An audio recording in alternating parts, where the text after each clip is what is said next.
Hello mga kamami, good morning. Magtatali ako ngayon ng talbos kamote. Itinitinda namin ito.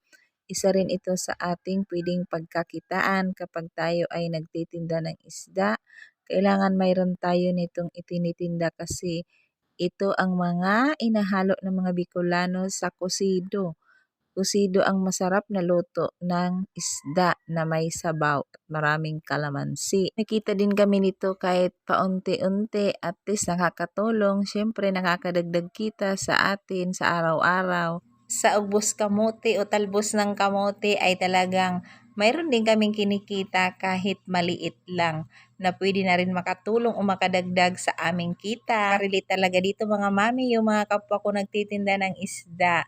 Mas maganda pag mayroon din tayo nitong itinitinda. Ayan, sa ganitong paraan, kikita na tayo dito kahit kaunti lang, at least mayroon tayong kikitain mula dito sa ating talbos ng kamote. Nakarelate dyan yung mga kapwa ko nagtitinda ng isda na talagang nagtitinda din ng ganitong gulay para talaga ito pangsahog sa mga ibinibinta naming sariwang isda. Ito naman mga mami, nakita nyo naman ang aking mga paninda. Mayroon din tayong iba't ibang gulay at mayroon tayong mga ricado. Ganda rin kasi ang ganitong hanap buhay, ang pagtitinda ng isda at pagtitinda ng gulay. Alam nyo ba mga mami na ito ang pinakamabilis na paraan para kumita? Alam naman natin na ang pagkain ang iyan ang ating daily needs at kailangan natin bilhin araw-araw.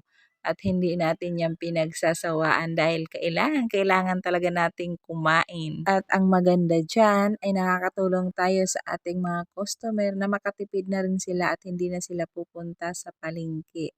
Dito na rin sa ating barangay ay makakabili na sila ng ating mga tinitindang gulay. Ang ganitong klaseng hanap buhay ay talaga namang nakakapagod sa araw-araw pero ini-enjoy na lang natin para naman syempre ito na ang ating daily routine o ito ang aming life everyday. Naman siyempre ang ating ginagawa araw-araw, kailangan happy lang ang ating life. Kahit hindi ganun kalaki ang ating kita, pero siyempre happy tayo sa araw-araw na ating ginagawa.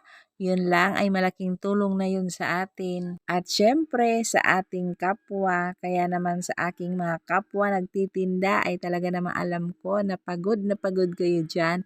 Pero enjoy na enjoy. Yan po ang ating ginagawa na pwede tayong kumita habang tayo din ay masaya sa ating ginagawa.